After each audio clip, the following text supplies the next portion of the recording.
pour cette invitation. Et toutes mes excuses d'avoir décalé de 15 jours. J'ai une contrainte assez forte, mais je suis ravi de vous voir quand même aussi nombreux. Ce n'était pas pour tester votre motivation, hein, mais je suis vraiment ravi de vous voir aussi nombreux sur un sujet qui évidemment me tient à cœur.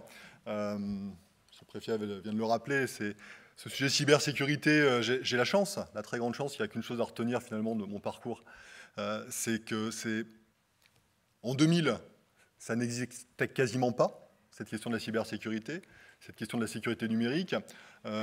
On était encore sur des questions vraiment de sécurité, de communication très particulières pour les militaires, peut-être pour les diplomates. On voyait apparaître l'Internet dans tout son usage, le développement des réseaux, mais c'était encore une activité confidentielle.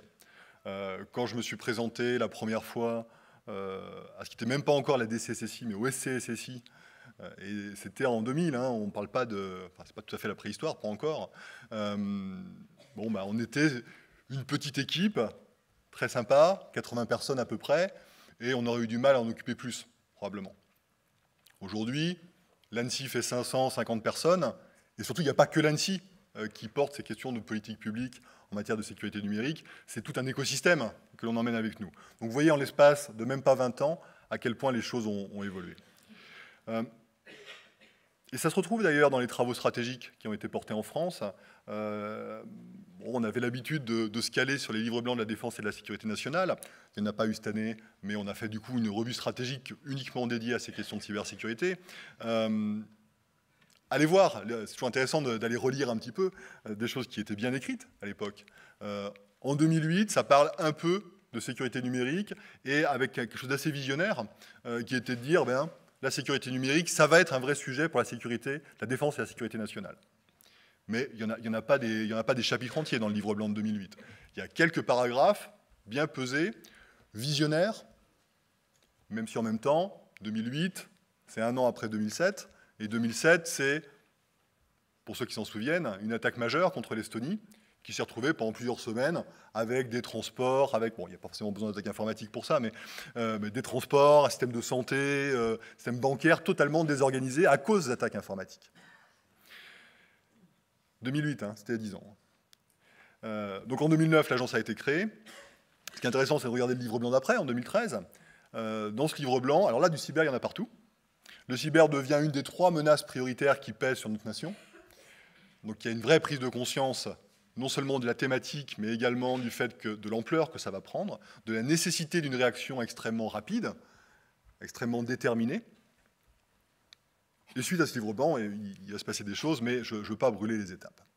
Donc je reviens en 2 mots quand même sur la menace, parce qu'on parle toujours de cyberattaque, de cybermenace, de cyber tout ce que vous voulez. Vous pouvez faire le test, hein, vous mettez cyber devant n'importe quel mot, ça ressemble à un concept intelligent. Pour animer les dîners en ville, ça marche à tous les coups.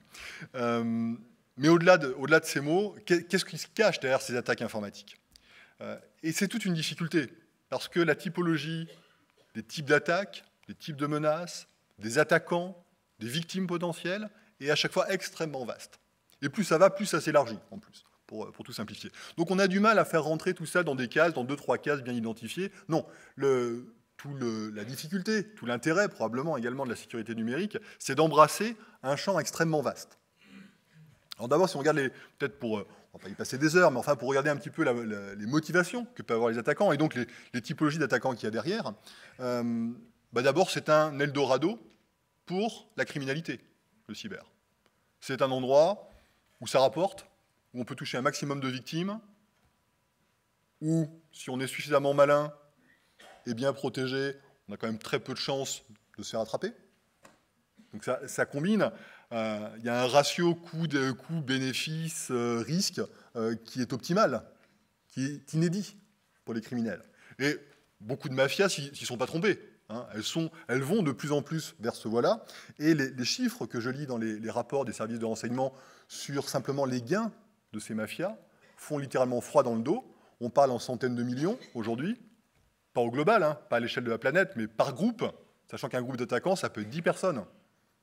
Des centaines de millions à l'échelle de 10 personnes. Donc tout ça, évidemment, est très difficile à vérifier de manière précise, mais fait littéralement froid dans le dos. Ce que l'on voit, par contre, c'est ce que ça coûte aux victimes, Et là, on est bien au-delà de ces centaines de millions. Je ne vais pas donner de chiffres parce que je ne suis pas en capacité de consolider des chiffres qui soient fiables. C'est d'ailleurs un des problèmes que l'on a avec nos amis du ministère de l'Intérieur. Mais il faut bien savoir que le cyber, ça coûte de plus en plus cher et ça ne va pas s'arranger. Donc une criminalité malheureusement galopante qui va commencer à poser des problèmes à l'échelle de la sécurité nationale. Le deuxième risque, c'est l'espionnage. Et ça, c'est le risque dont on ne parle pas. C'est le risque qui est tabou. Tabou parce que les victimes, elles n'ont pas envie de savoir en général. C'est ce que j'observe au quotidien. Quand elles le savent quand même, elles n'ont pas envie que ça se sache. Et ça, je le respecte. C'est normal.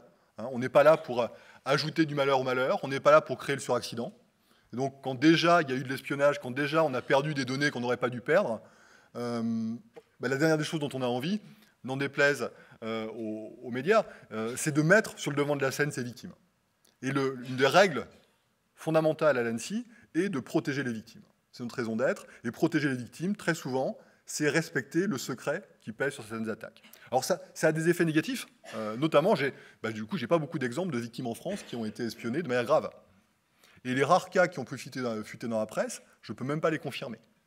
Mais sachez que la réalité, du coup, est extrêmement éloignée de ce que l'on peut connaître. Et donc, ça encourage un petit peu à se dire que finalement, ce n'est pas une vraie menace. Non, s'il y a une vraie menace aujourd'hui qui pèse notamment sur les grandes entreprises, sur celles qui ont des vraies choses à cacher, enfin pas à cacher, mais à protéger en termes de secret, eh bien, c'est bien ces risques d'espionnage qui peuvent être menés, là encore, par des mafias, par des groupes spécialisés, par des États, qui en ont fait un élément de leur politique. Et ça, aujourd'hui, j'ai l'air très mystérieux là, mais ce que je vois dans ce que l'on traite à l'ANSSI, on traite les 15-20 cas graves par an, graves voire très graves. Si c'est nous qui intervenons, c'est que quelque part, on n'est pas simplement sur le vol de quelques données à la marge, on est vraiment sur des pertes d'informations qu'on n'aurait pas dû perdre. Donc l'enjeu est vraiment majeur, et aujourd'hui, là encore, c'est du pain béni pour ceux qui vivent de cet espionnage, notamment économique, parce qu'on a un passage à l'échelle qui est totalement inédit. Ça a toujours existé, l'espionnage économique, notamment, et toutes les formes d'espionnage. Mais là, on est vraiment sur une efficacité et un côté systémique qui est inédit pour les gens qui pratiquent ce genre de choses. Donc là encore, deuxième menace, criminalité, espionnage, on est vraiment sur quelque chose de très sous-évalué, et je n'anticipe pas que ça baisse dans les années à venir, bien au contraire. Troisième menace, c'est les risques, et ça, c'est notre priorité, absolument, c'est le risque vraiment d'un sabotage. C'est le risque qu'en portant atteinte à des systèmes numériques, on puisse les faire dysfonctionner, qu'on puisse en prendre le contrôle, qu'on puisse leur faire des choses qu'ils ne devraient pas faire. Autant d'euphémismes pour parler, in fine, de destruction, de dégâts graves, de pertes, très clairement, y compris de pertes humaines. Donc c'est toujours très difficile de dire ça sans paraître extrêmement anxiogène et être un petit peu un fanat de la politique de la terreur, mais ce n'est pas le but de terroriser. Le but, c'est de bien comprendre que des gens qui sont capables de rentrer dans les systèmes numériques pour voler l'information qui est à l'intérieur, ils sont tout aussi capables, ce n'est pas beaucoup plus dur, il y a même des cas où c'est beaucoup plus simple, de prendre le contrôle pour faire dysfonctionner ces systèmes et pour provoquer des catastrophes. Alors là, on est évidemment dans un domaine qui est sensible pour tout le monde. Je disais, on agite quand même des réflexes de peur, donc il ne faut pas faire ça de manière irresponsable. Pas plus tard que la semaine dernière, dans un hebdo bien connu, on me faisait dire en gros que je confirmais que le secteur aérien, par exemple, était en grand danger. Bon. C'est dangereux de dire ça, surtout quand on me le fait dire à moi. Je me sens d'autant plus responsable. C'est pas ça que je dis. Ce que je dis, c'est qu'il y a des domaines qui se numérisent comme tous les domaines, que ce soit des secteurs publics ou privés. C'est le sens de l'histoire. Hein. Le conseil de l'ANSSI n'est pas de dire « attention, l'informatique c'est dangereux, n'y allez pas ». Ça n'a aucun sens. On est bien là pour accompagner ce mouvement de transition numérique. Mais ce qu'il faut bien comprendre, c'est que, et c'est pour ça que j'avais mentionné le cas du secteur aérien, mais il y en a malheureusement beaucoup d'autres, ce sont des secteurs dans lesquels on n'a pas le droit à l'erreur. On ne peut pas se dire « bon, on va développer nos trucs, ni vu ni connu », ou au-dessus de tous, c'est pas la question, et si jamais il y a des attaques, on réagira en conséquence. Non.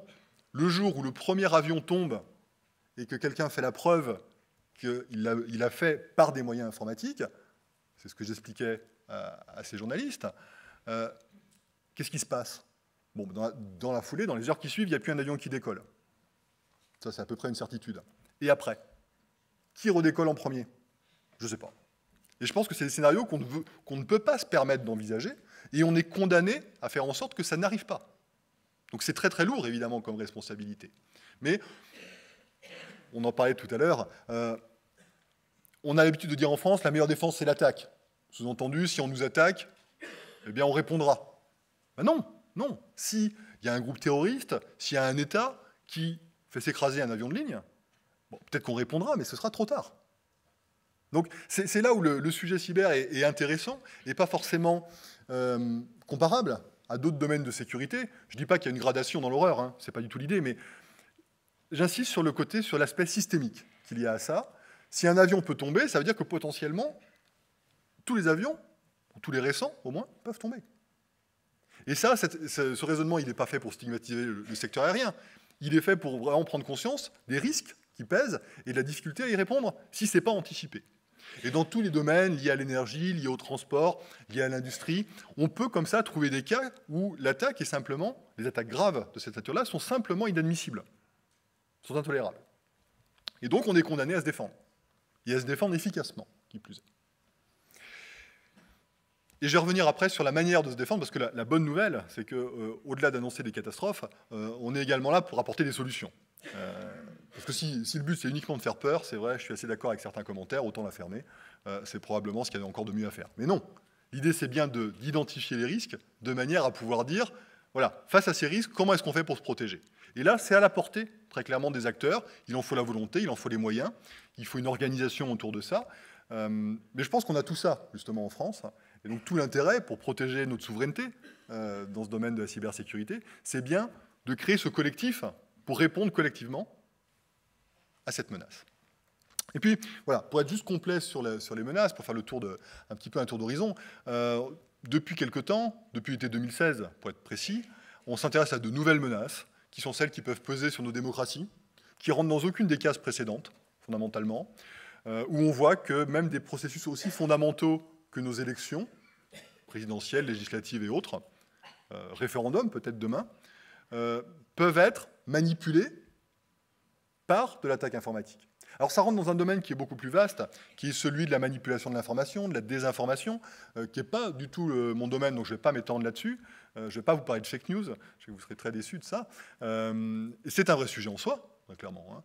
Ce que je dis, c'est que l'attaque informatique, c'est une manière de plus de complexifier cette guerre de l'information. Et c'est ce qu'on a observé pendant la campagne pour l'élection américaine, l'élection présidentielle. Campagne que les mauvaises langues disent qu'elle n'avait pas besoin de ça.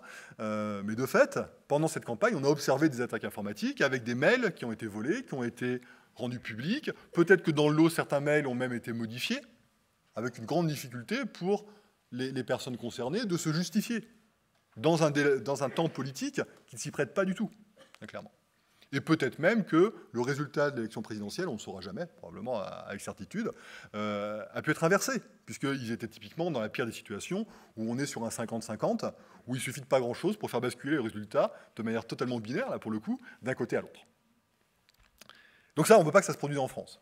Donc vous vous doutez que l'année dernière, l'année 2007, a été intéressante pour nous, à plus d'un titre, mais notamment du fait qu'on n'a pas... Enfin, nos autorités nous ont dit qu'il est hors de question que l'élection soit faussée par de l'attaque informatique. Et je ne pense pas qu'elle a été faussée. Je n'ai pas de scoop à révéler là-dessus. Ça s'est bien passé, mais ça s'est bien passé parce que justement, l'ensemble des parties prenantes, dès le départ, s'est réuni pour trouver des solutions, pour anticiper d'éventuelles attaques. Et il y a eu des attaques, certaines, notamment des diffusions de boîtes mail à 2 jours de l'élection ont eu lieu, sans que ça n'ait d'impact sur le scrutin, parce que l'ensemble des acteurs étaient préparés à ce genre d'éventualité, à défaut, là, pour le coup, d'être capable d'empêcher les attaques, ce que je mentionnais tout à l'heure ne s'applique pas à tous les coups, heureusement, eh bien, la réaction a été positive et a permis de faire en sorte que ça n'ait pas l'effet recherché. Donc voilà, plein d'attaques. Des exemples, on en a, je ne vais pas trop m'étendre dessus. C'est vrai que historiquement, en 2007, l'Estonie, c'était quelque chose d'intéressant, parce que c'est vraiment un cas très... un des premiers cas où, à l'échelle d'un État, une attaque informatique pouvait causer des effets visibles, même très visibles. Donc c'est vrai que ça a beaucoup inspiré nos stratégies successives. On a des attaques que l'on peut comparé à de la contre-prolifération ou associé à des actions de contre-prolifération, notamment sur le nucléaire iranien. Je ne suis pas là non plus pour faire des révélations, mais de fait, il semblerait que certaines usines d'enrichissement nucléaire en Iran aient dysfonctionné à cause d'attaques informatiques ou grâce à des attaques informatiques. Je vous laisserai choisir ce qu'il faut mettre comme qualificatif. Mais bon, ce sont des cas un peu particuliers. Ça ne doit pas laisser de côté toutes les attaques en renseignement dont je parlais, et puis voilà, une multitude d'attaques qui sont un peu dures à classer. L'attaque contre TV5 en 2015, les attaques qu'on a connues au printemps dernier, à des fins de criminalité d'abord, sur ce qu'on a appelé WannaCry. Quand je dis on, c'est un on générique, hein, on a toujours des termes très romantiques hein, pour désigner les attaques informatiques. Mais voilà, WannaCry, ça a touché un peu au hasard. C'est probablement de la criminalité, peut-être de la criminalité d'État. L'effet, c'est surtout que des systèmes entiers ont dysfonctionné. En France, Renault a publié sur le fait, le fabricant automobile, sur le fait qu'il avait été touché et qu'il a su réparer. En Allemagne, c'est les chemins de fer qui ont été touchés. Ouais, c'est plus désagréable. Hein. Les demandes de rançon qui s'affichent sur les quais de gare, c'est pas sympathique, très clairement. Hein. Ça élève le niveau d'anxiété. Et au Royaume-Uni, c'est le système de santé britannique qui a été touché, avec notamment un gros problème pour tout ce qui était organisation des hôpitaux, dispatching des ambulances, et ainsi de suite. Donc là, c'est moins drôle, parce qu'il y a peut-être des gens qui, à force de tourner, sont morts de manière prématurée dans ces ambulances. Mais là encore, je ne veux pas être trop anxiogène, vu que je n'ai pas de preuves, mais très clairement, mon homologue britannique, il a passé un mauvais moment, c'était un moment difficile. Et puis un mois après, on a eu NotPetya, pareil, on est dans ces noms romantiques. NotPetya, c'est l'Ukraine qui a été ciblée, ça, il n'y a aucun doute là-dessus. L'économie ukrainienne qui s'est fait littéralement pilonner. Et je prends volontairement une image militaire, hein, mais c'est ça qui s'est passé. Par des moyens numériques, c'est toute l'économie ukrainienne, c'est un peu un champ de tir, l'Ukraine, hein, c'est un champ d'expérimentation hein, en termes d'attaque informatique. Ben voilà, c'est toute l'économie ukrainienne qui s'est fait paralyser et attaquer. Et puis ceux qui avaient le malheur d'avoir un pied en Ukraine, un pied ou un orteil, mais un orteil numérique, parce qu'il y a un bout de réseau hein, qui traînait là-bas, pour de bonnes raisons, il y a de très bonnes raisons à ça, et bien certains se sont fait attaquer. Et bon, en France, je peux le citer, puisqu'ils ont eux-mêmes communiqué, mais on a travaillé avec Saint-Gobain. Saint-Gobain a perdu toute son informatique. Imaginez une société à l'échelle de Saint-Gobain qui perd tout son numérique, c'est pas le genre d'hypothèse qu'un dirigeant aime envisager. Et c'est pourtant essentiel. Et ce qui est absolument remarquable, exceptionnel dans le cas de Saint-Gobain, c'est pas qu'ils aient été attaqués, c'est qu'ils aient été capables de redémarrer en 15 jours. Il y a des victimes de la taille de Saint-Gobain, pas en France, mais dans d'autres pays, qui ne sont toujours pas remis de ce qu'ils ont perdu en termes de données, notamment, pendant ces attaques-là. Et avec des conséquences financières, pour ne parler que de gros sous, absolument dramatiques. Donc voilà, c'est ça la réalité d'aujourd'hui en termes d'attaques informatiques. Alors comment est-ce qu'on fait pour y répondre à ces attaques informatiques ? Le choix français, dès 2008, puisque c'est ça qui est fondateur pour nous, a été de dire, d'abord c'est une priorité, et on va se donner les moyens de réagir, et on va avoir quelques principes de base, quelques principes fondateurs qui vont nous aider. On avait un peu observé ceux qui avaient démarré un tout petit peu avant nous, notamment du côté anglo-saxon, et il y a quelques axiomes de base, je vais parler en mathématicien. Le premier axiome, c'est qu'il faut séparer l'attaque et la défense. Et là, j'ai l'habitude de rappeler, parce que c'est pour que ce ne soit pas mal interprété, il n'y a pas les gentils qui font de la défense et les méchants qui font de l'attaque. Non. Ce sont deux missions qui sont indispensables, qui sont assumées comme telles en France, mais simplement, ce ne sont pas les mêmes qui font les deux missions. Et le fait d'avoir une clarté dans les missions, je peux vous assurer que pour moi au quotidien, pour mes agents, et probablement de même du côté de ceux qui font l'attaque, c'est extrêmement précieux. Il n'y a pas de conflit d'intérêts, ça ne se brouille pas. Et puis ça évite des effets de bord probables. Mon sentiment, mais ce n'est que mon sentiment, c'est que quand vous devez faire de l'attaque et de la défense, à la fin, vous ne faites plus que de l'attaque. C'est bien naturel, comme ligne de pente. Alors que non, les deux sont probablement utiles, et en tout cas, la défense est absolument indispensable. Ça, j'en suis absolument convaincu. La deuxième idée, le deuxième axiome qui fonde l'action qu'on a en France, est de dire la cybersécurité, ce n'est pas le problème d'un tel ou d'un tel. Ce n'est pas le problème du ministère des Armées. Ce n'est pas le problème du ministère de l'Intérieur. Sous-entendu, le problème unique. Non. La sécurité numérique, ça touche de plus en plus de ministères. Les ministères qui font de la sécurité, hein, j'ai cité l'Intérieur et les Armées, c'est une évidence. Plutôt un pendant militaire, évidemment, conduite d'opérations, protection des systèmes très spécifiques pour le ministère des Armées, avec l'action très importante menée par la DGA depuis maintenant quelques années. Ministère de l'Intérieur pour les questions de cybercriminalité. Et au-delà du ministère de l'Intérieur, j'aurais dit un ministère de l'Intérieur plus ministère de la Justice, puisque c'est vraiment toute la chaîne judiciaire qui doit être mobilisée pour être capable de traiter ces questions de cybercriminalité et faire en sorte que ça ne reste pas des crimes par nature impunis. C'est absolument pas une fatalité. J'ai également l'habitude de dire que quelqu'un qui attaque depuis la France des cibles françaises, il commence à prendre de sérieux risques. Quelqu'un qui attaque depuis l'Europe des cibles européennes, il commence à prendre de sérieux risques, même s'il est très fort. Après, si ce quelqu'un ou ces entités sont à l'autre bout du monde, dans des pays qui ne sont pas forcément des alliés, là, ça se complique un peu aujourd'hui. Mais ce n'est pas pour autant une fatalité d'en rester là. Et puis, il y a d'autres ministères que l'on voit arriver sur ces sujets de cybercriminalité, cybersécurité, pardon, sécurité numérique. C'est le traitement de toutes les questions diplomatiques. Et pour faire de la diplomatie, rien de mieux que des diplomates, au moins en première ligne. Et c'est ça la coopération étroite que l'on a aujourd'hui avec le Quai d'Orsay. Les ministères économiques sont évidemment très concernés par ces questions de sécurité numérique, parce qu'ils ont bien compris qu'il fallait protéger notre économie, mais il fallait également peut-être saisir une opportunité de développement économique. Il n'y a aucune raison de faire en sorte que les seuls industriels capables de proposer des solutions de cybersécurité soient forcément américaines ou israéliennes. Il y a des gens suffisamment intelligents, en France, en Europe, pour développer de telles solutions, et bizarrement, ça m'arrange. Et puis comme ça, on voit progressivement l'ensemble de l'administration, l'ensemble de l'État, travailler sur ces questions de cybersécurité. Et l'intérêt de l'ANSSI, un peu égocentrique ce que je dis là, mais l'intérêt de l'ANSSI, il est clairement d'être là pour réaliser ce qui peut être mutualisé entre toutes les administrations et coordonner tout cet ensemble. Donc c'est ça le modèle français. Une séparation des missions et une agence dans la chaîne défense et sécurité, mais interministérielle, ce qui permet à chacun de développer les domaines dans lesquels il est compétent. Et sincèrement, si je regarde autour de nous, y compris chez des gens qui ont beaucoup de moyens, je ne vois pas de modèle que j'envie, de modèle que j'échangerais par rapport au modèle français, même si évidemment, vous l'avez compris, je suis un petit peu partie prenante et donc pas forcément indépendant dans mon jugement. Mais sincèrement, on a beau y réfléchir, et on a refait cette réflexion en interministériel pendant la revue stratégique cyber, c'est clairement apparu comme étant un modèle adapté. Alors ça ne veut pas dire qu'on a tout résolu, loin de là, ça ne veut pas dire qu'on a mis tous les moyens forcément qu'il fallait y mettre, mais de fait, on est quand même sur des bases qui sont solides et qui sont efficaces. Mais en tout cas, on ne peut pas en rester à une réaction de l'État. Ça m'arrive encore, c'est de plus en plus rare, mais des gens qui disent « qu'est-ce que vous faites pour me protéger ?» Je vais leur dire « moi je ne fais pas grand-chose, c'est à vous de vous protéger avant tout. » On peut peut-être apporter de la méthodologie, un peu de réglementation, un peu d'aide en cas de coup dur, un peu de politique industrielle, dans tout ça. Non.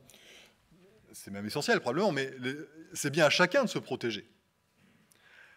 À tel point qu'on est tellement convaincu de cette approche, vous avez compris, à l'ANSSI on ne doute pas grand-chose, on a été le premier pays au monde à décider que pour les opérateurs les plus critiques, les industriels, les administrations les plus critiques pour la sécurité nationale, eh bien, la cybersécurité devait devenir une obligation.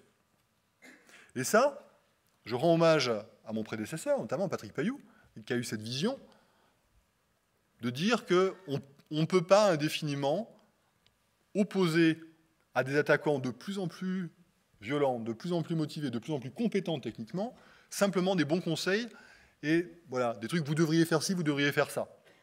Et puis si ça ne marche pas, on en reparlera. Non, non, ce n'est pas du tout à la hauteur des enjeux. Et le choix français, porté en 2013, a été de dire le premier noyau dur des opérateurs les plus critiques, la chance qu'on avait à l'époque, c'est que ces opérateurs étaient déjà identifiés, ce qu'on appelle les opérateurs d'importance vitale, eh bien, pour ces acteurs-là, on va leur imposer de faire de la cybersécurité. Alors, vous voyez tout le côté très agressif que ça peut avoir, de dire ça comme ça. En fait, on n'impose pas des choses. Enfin si, la loi l'impose. Et c'est une manière, quelque part, d'ouvrir le dialogue. Mais je présente ça en général comme une main tendue qu'on ne s'attend pas à voir refusée. Et c'est exactement l'esprit de la loi. Et donc depuis 2013, depuis décembre 2013, on travaille avec les opérateurs d'importance vitale. On n'a pas le droit de les citer mais enfin, c'est à peu près les 230 acteurs les plus sensibles pour notre sécurité, qu'ils soient publics ou privés d'ailleurs, eh bien, vis-à-vis de ces opérateurs, qu'est-ce que l'on fait? On leur demande de nous dire quand ils sont attaqués. On a besoin d'avoir cette information pour pouvoir les aider, si nécessaire, pour pouvoir s'assurer aussi que le truc ne passe pas sous le tapis, avec la poussière, même si ce n'est pas forcément la tentation, et surtout pour avoir l'information de manière à organiser une forme de défense collective qui fait que, quand on a une info, elle profite de plus en plus à l'écosystème. On peut faire des contrôles, évidemment, de tout ça, et on peut surtout imposer des règles de sécurité. Et c'est là où j'en viens finalement aux solutions. Qu'est-ce qui est efficace pour se protéger? Eh bien, bizarrement, tout ça peut paraître extrêmement protéiforme, extrêmement complexe, mais se protéger des attaques informatiques à un niveau qu'on fixe, et ça, c'est à chacun de fixer le niveau de l'attaquant contre qui il veut se protéger. Eh bien, on a en gros un panel de solutions, de règles de sécurité. C'est pas secret, tout ça, c'est dans nos guides, ça fait partie des textes réglementaires que je mentionnais. Eh bien, on sait se protéger. Se protéger, ça passe par 4-5 grands principes. Je les énumère très rapidement, mais je ne vais pas entrer dans le détail, je vous rassure. D'abord, la cybersécurité, c'est devenu une question de gouvernance. Ce n'est plus le problème du responsable SSI au fin fond de la soute. On peut jouer à ça, mais ce n'est pas efficace. Donc, ça garantit juste le fait qu'on aura un fusible ou un bouc émissaire le jour où il y aura un problème. Je vous assure que, voilà, quand une boîte du CAC 40 perd son informatique, son problème, ce n'est pas de trouver un bouc émissaire. Et ça, tout le monde l'a compris. Donc c'est un problème de gouvernance, c'est un problème de décideur. Il faut être capable de faire remonter en COMEX, de faire remonter dans les ministères, au plus haut niveau, les bons arbitrages pour protéger l'entité au juste niveau. C'est également un problème de sensibilisation. Tout ça est très technique, c'est des trucs d'informaticiens, on ne comprend pas trop.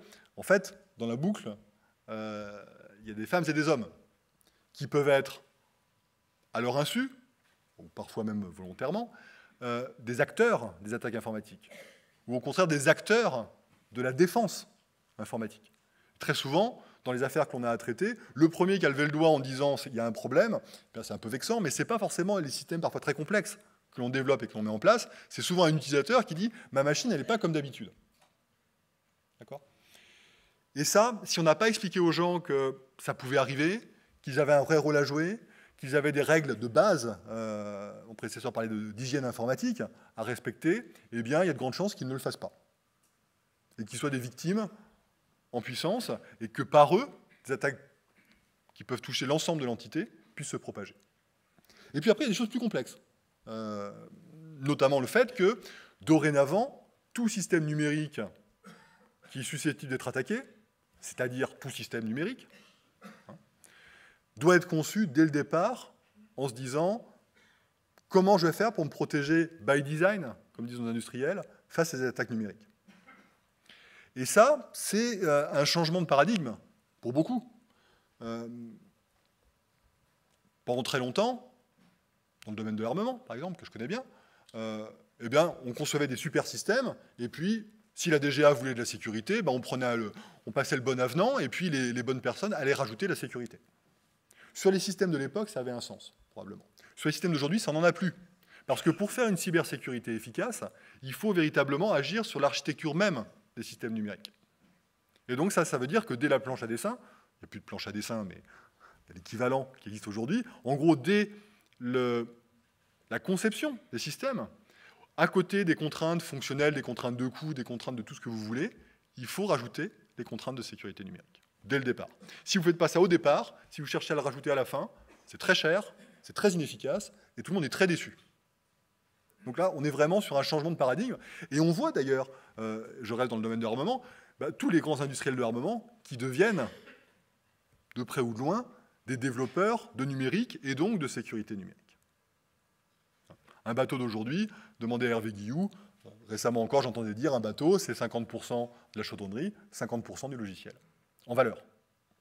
Et devinez ce qui va continuer à croître, puisque c'est ça qui fait l'efficacité et la différence entre un bateau d'aujourd'hui, un bateau d'il y a 10 ans ou un bateau d'il y a 20 ans. Il y a peut-être un peu la qualité des aciers, mais je pense que ça évolue beaucoup moins vite. Et donc, un groupe comme Naval Group doit intégrer et s'y emploie de la sécurité numérique dans ses développements, c'est absolument indispensable. Autrement, la crainte, c'est que l'utilisateur, la marine, à la fin, ne puisse pas utiliser son outil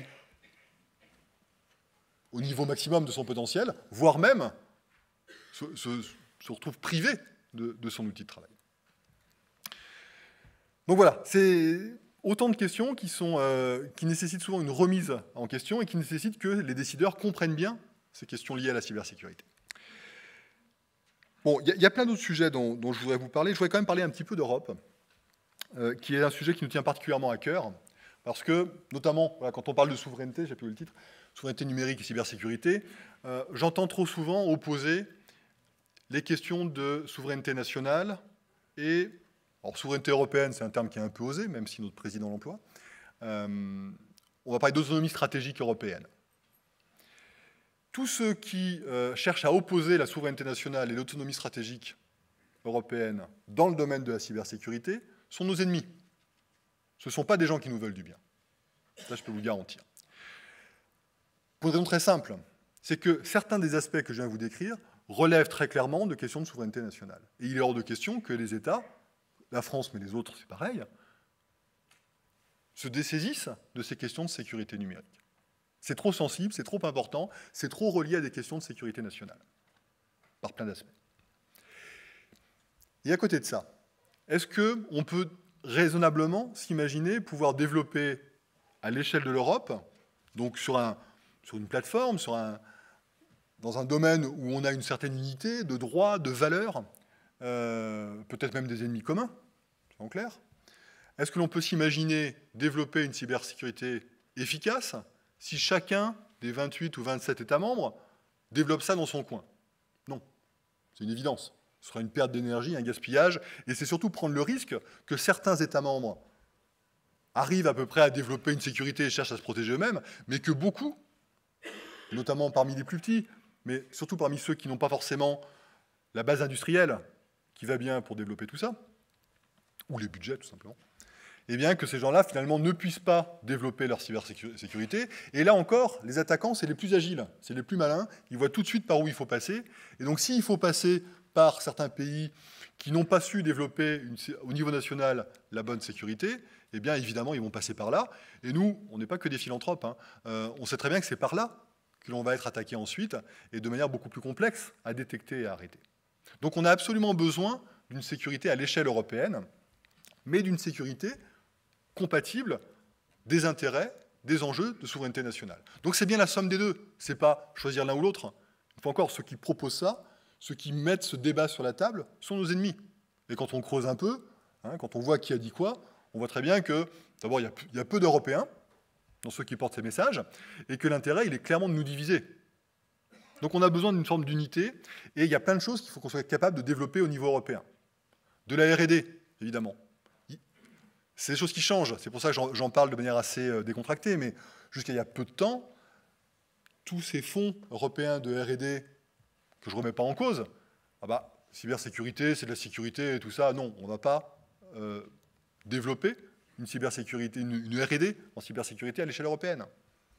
Même chose pour la politique industrielle. Ah bah non, on va pas... Alors qu'on a absolument besoin d'avoir des champions européens dans le domaine de la sécurité numérique. On commence à en avoir. En plus, on a les prémices sont là.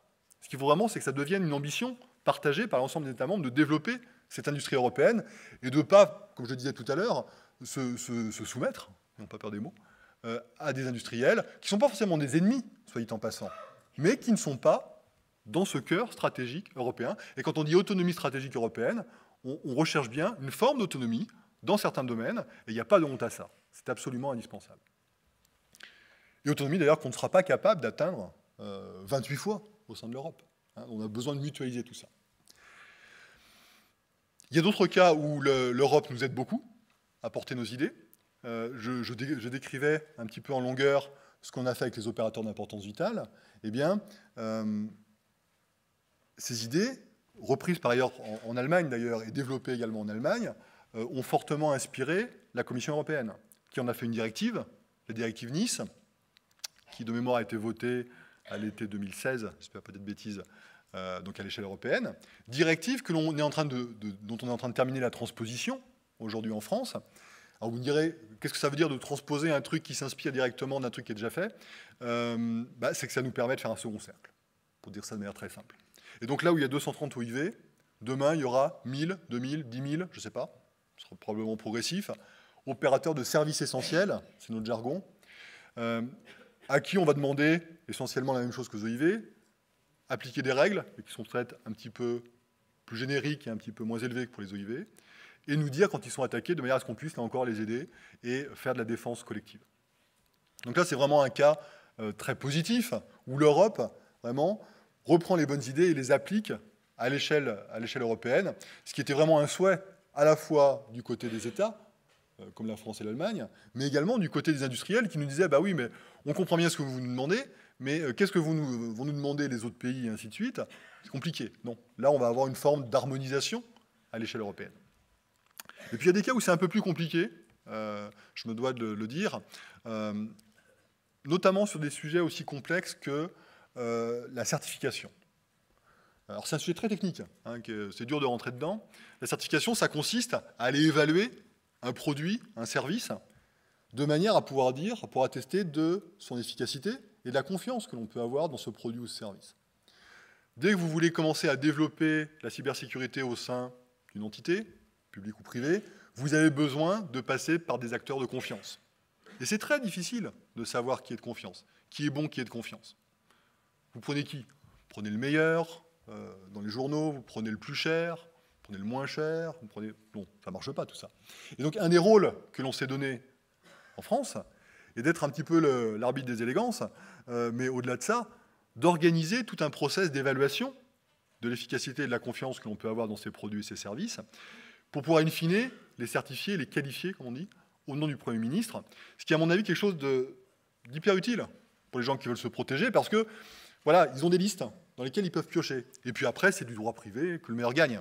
Mais on est sur des listes positives de produits et de services de confiance. Ça, cette idée-là, on l'a poussée au niveau européen. On a dit, bon ben, la France le fait, l'Allemagne le fait, d'autres pays commencent à le faire, il y a des bouts d'accord entre les pays. C'est bon, on est mûr pour faire ça à l'échelle européenne. Bon, on en a beaucoup parlé. Le premier draft, je vais faire court, mais le premier draft qui a été proposé nous déçoit, puisqu'on ne retrouve pas là-dedans toutes les finesses, parce que c'est compliqué de faire de l'évaluation, évidemment, toutes les finesses que l'on a su développer dans certains pays, mais ça a mis 20 ans. Donc c'est normal que ce soit un peu compliqué à aborder. Donc voilà, des sujets comme ça, je ne désespère pas, je suis sûr que ça va aboutir. On est actuellement dans les négociations qui vont bien. Mais voilà, l'Europe, c'est vraiment une aide, mais ça peut également se retourner contre nous. Et quand je suis énervé, ce que j'ai tendance à dire, mais là je ne suis pas énervé, mais je vais le dire quand même, sincèrement, les attaquants, hein, les ours, les pandas et tout ça, comme on dit entre nous, on s'en occupe. Je ne suis pas sûr qu'on y arrivera à chaque fois. Ce dont il faut nous protéger, ce sont des plantigrades en costume-cravate qui traînent dans les couloirs de Bruxelles. Et c'est souvent ceux-là qui sont les plus dangereux, et c'est ceux-là contre lesquels on passe le plus d'énergie, et c'est extrêmement frustrant pour nous. On préférerait passer plus de temps à lutter contre les vrais attaquants, les vrais méchants, avec les capuches et tout, hein, comme dans l'iconographie qui va bien, plutôt que de lutter contre des gens bien sous tout rapport, mais qui, au final, sont bien plus dangereux pour notre cybersécurité que peuvent ne l'être certains attaquants patentés. Voilà, je m'arrête là pour ne pas être trop long et pour avoir le temps de répondre à vos questions, et je serai ravi de le faire. Merci.